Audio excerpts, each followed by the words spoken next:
Essa noite eu quero falar sobre Jesus Cristo. Quero fazer a pergunta: quem é Jesus? Muitos de nós temos cruzes gravadas em nossas Bíblias ou penduradas no pescoço, mas não conhecemos realmente Jesus. Você sabe, quando você chega ao Brasil, ao Rio de Janeiro, há uma enorme estátua de Jesus. É um marco do Rio, de dia e de noite.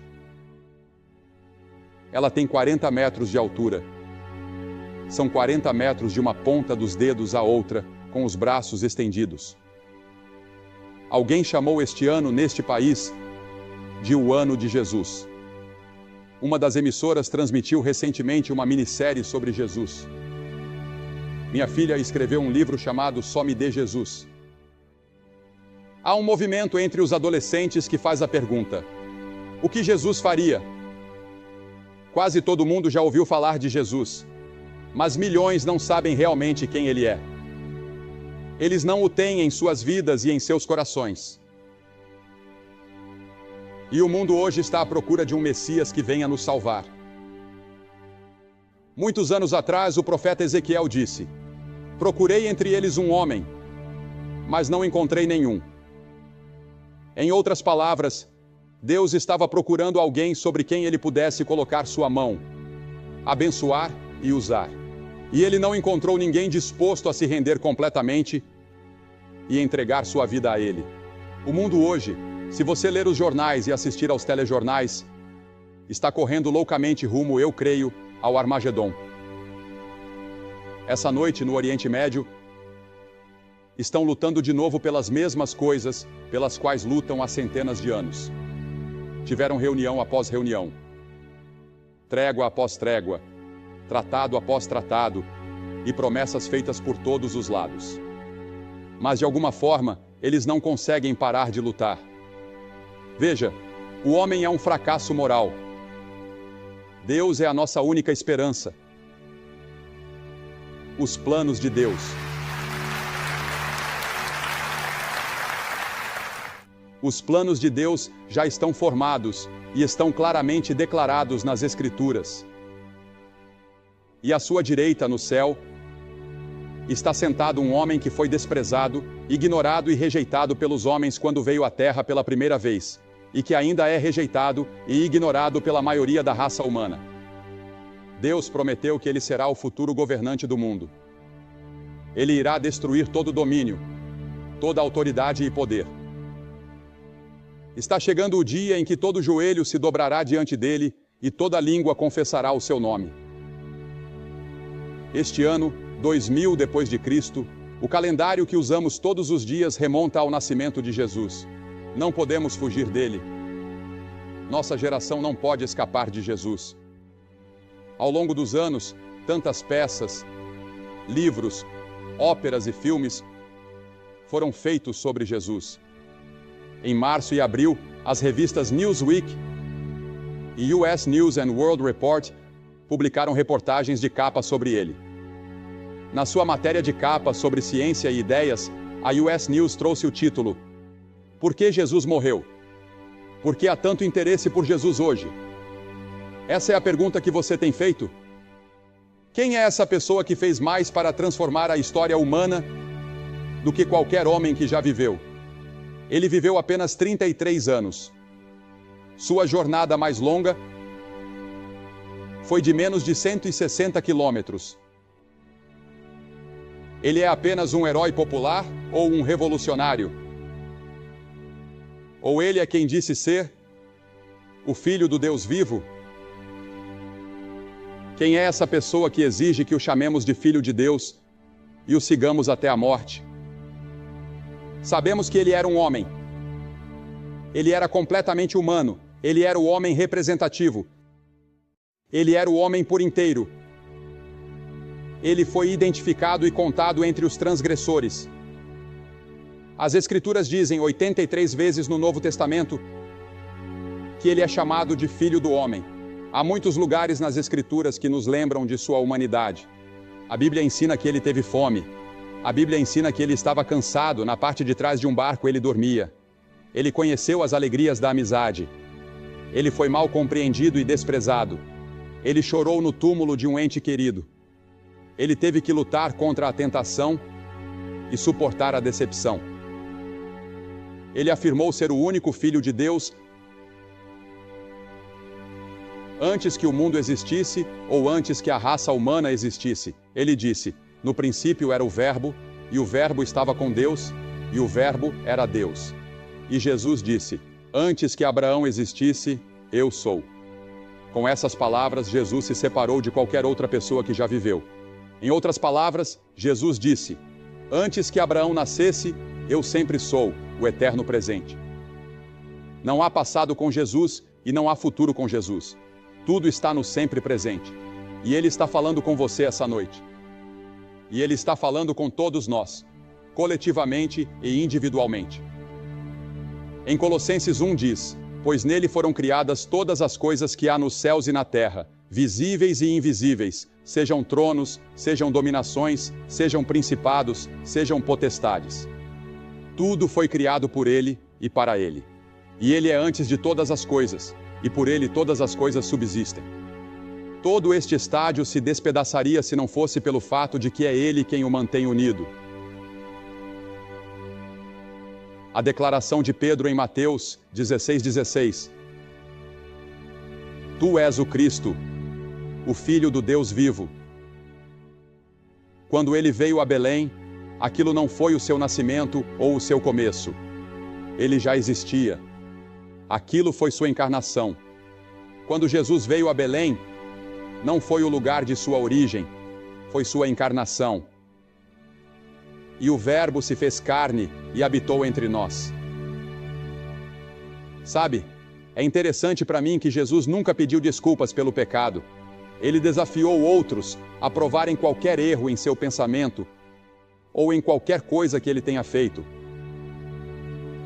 Como explicamos Jesus em comparação com qualquer outro indivíduo que já viveu?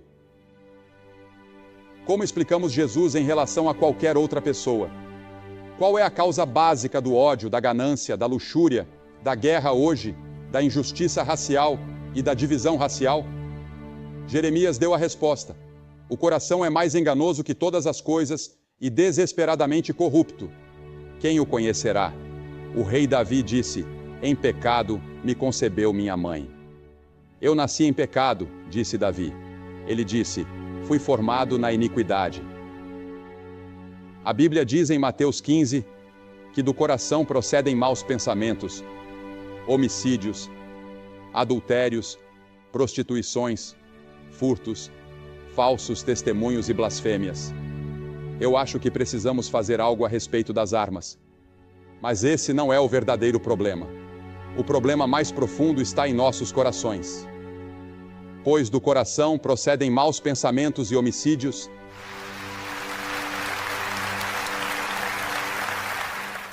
e adultérios, e furtos e blasfêmias. Todas essas coisas vêm do coração dos homens e das mulheres. Como você explica Jesus, sua autoridade? Ninguém jamais falou como este homem falou, diz João 7. Ele perdoava pecados. Nenhum outro profeta jamais perdoou pecados.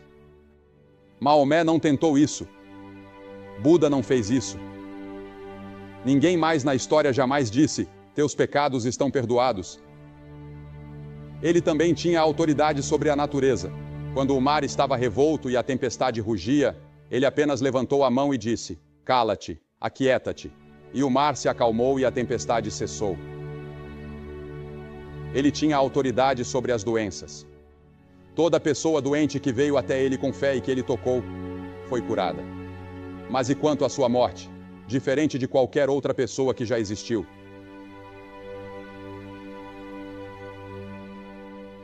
Veja, Jesus foi executado. Ele foi tratado como um criminoso. Ele levou sobre si os nossos pecados. Ele se fez pecado por nós, aquele que não conheceu o pecado. Você consegue imaginar uma pessoa sendo a própria encarnação do pecado?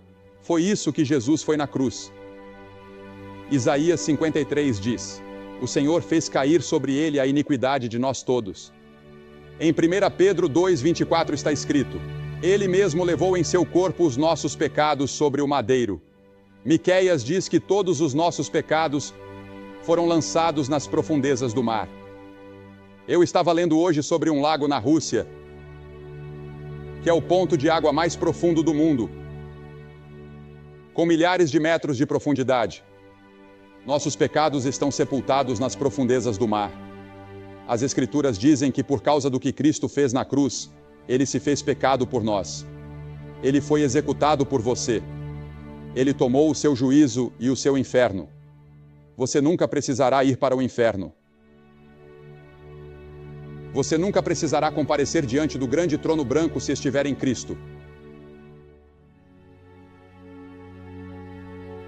Mas todos os outros irão.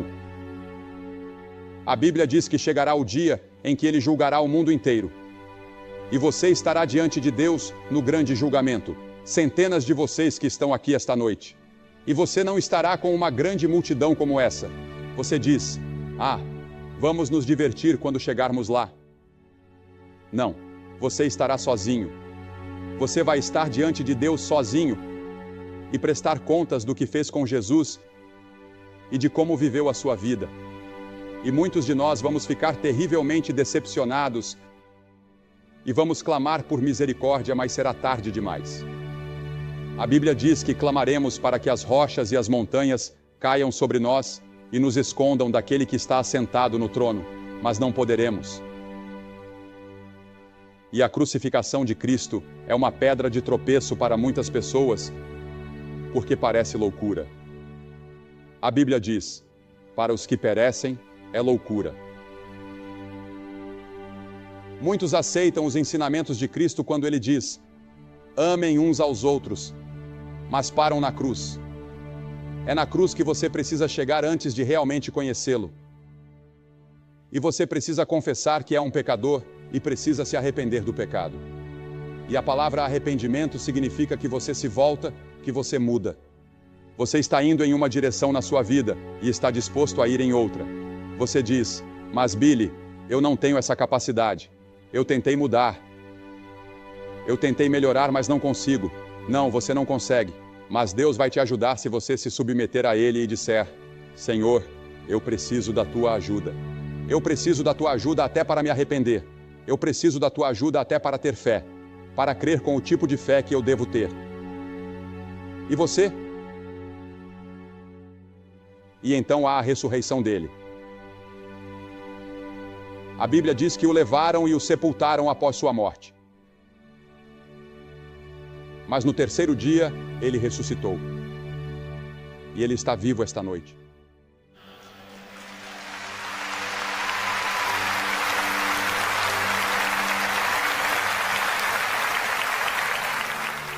Quando alguns dos discípulos foram até o túmulo onde ele foi sepultado, havia 2 homens ali, 2 anjos, que disseram: por que buscais entre os mortos aquele que vive? Ele não está aqui. Ele ressuscitou. Jesus está vivo. E o que inspirou os discípulos a irem pelo mundo inteiro com o Evangelho foi a ressurreição. Estamos falando de um Cristo vivo, que pode entrar na sua vida e no seu coração hoje, e te transformar, e transformar sua família, e transformar seu bairro, e transformar Nashville, e transformar o centro do Tennessee, e transformar todo o país, se o deixarmos.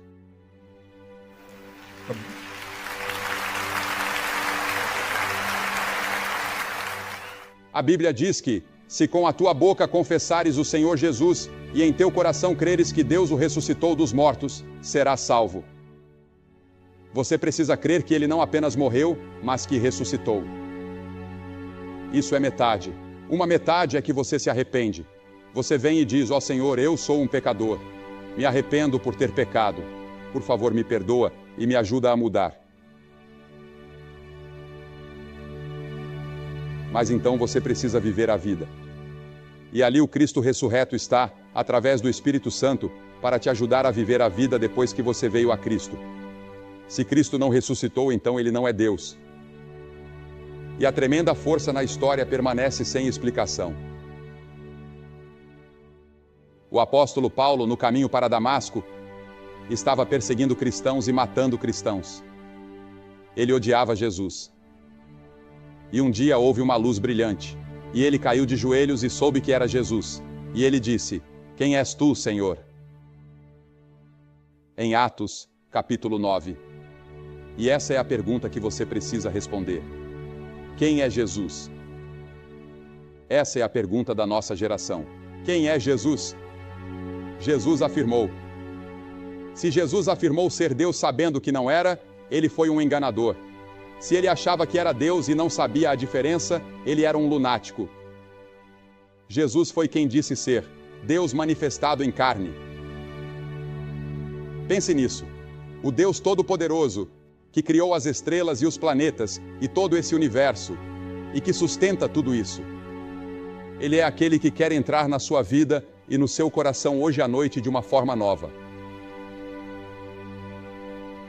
Talvez você seja membro da igreja, talvez você tenha sido confirmado e batizado e feito todo o resto. Mas lá no fundo, você simplesmente não tem certeza. Você não tem certeza de que está pronto para se encontrar com Deus. Você não tem certeza de que escapará daquele grande julgamento.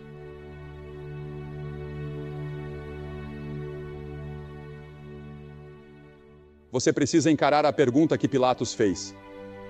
Que farei então de Jesus, chamado Cristo? Pilatos lavou as mãos. Esta noite, você pode lavar suas mãos e sair e deixar o estádio e voltar à vida antiga. E nada terá acontecido. Mas Paulo estava temeroso. Ele tremia, estava atônito, estava maravilhado. Mas ele fez a pergunta certa. Senhor, que queres que eu faça? E Jesus lhe disse: levanta-te e vai. E é isso que Jesus está dizendo a você nesta noite. Lá nas arquibancadas e aqui embaixo neste campo. Levanta-te e vai. Levante-se do seu assento e faça um novo compromisso com Jesus. E tenha certeza de que seus pecados foram perdoados. Veja, esta pode ser a única chance que você terá. O resto da sua vida é esta noite. Você pode não conseguir voltar a essas reuniões nesta semana. Você talvez nunca mais tenha outro momento como este, quando o Espírito Santo está falando com você, como está falando esta noite. E Jesus diz em Apocalipse 3:20: Eis que estou à porta e bato. Se alguém ouvir a minha voz e abrir a porta, entrarei e cearei com ele. Jesus está batendo na porta do seu coração nesta noite. Ele quer entrar no seu coração.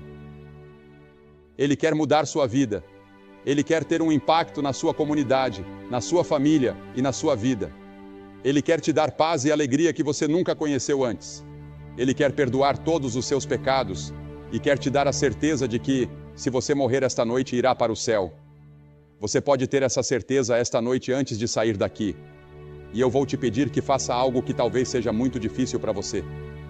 Mas quando Jesus morreu naquela cruz, Ele estava morrendo por você. Porque Ele te amou. E Ele está te pedindo que venha e abra seu coração para Ele esta noite. E se há qualquer dúvida na sua vida sobre seu relacionamento com Cristo, levante-se do seu assento agora mesmo e venha ficar aqui na frente, neste lindo campo que prepararam. Se você estiver com amigos ou parentes, eles vão esperar por você. Venha e fique aqui. E eu vou dizer uma palavra para você e fazer uma oração com todos vocês e dar um material para te ajudar na sua caminhada nos próximos dias. Levante-se e venha agora. Homens, mulheres, jovens, centenas de vocês, apenas levantem-se e venham ficar aqui. É só isso. Por esse ato, você está dizendo a Deus: eu abro meu coração para Jesus, que morreu por mim e que ressuscitou e que está vivo esta noite. E Ele está batendo à porta do meu coração. Eu posso sentir isso. Levante-se e venha. Vamos esperar por você agora. Se você veio com um grupo, eles vão esperar por você.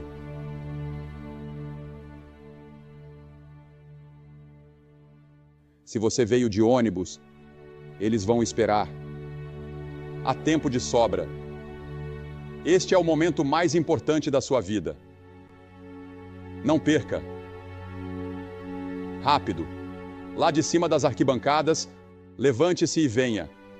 Vai levar alguns minutos, vai levar uns 4 ou 5 minutos. Então venha. Estaremos aqui para orar com você, conversar com você e te ajudar. Agora, enquanto vocês ainda estão vindo, eu quero dizer uma palavra a todos vocês que estarão assistindo e vocês podem fazer seu compromisso aí mesmo, onde estiverem.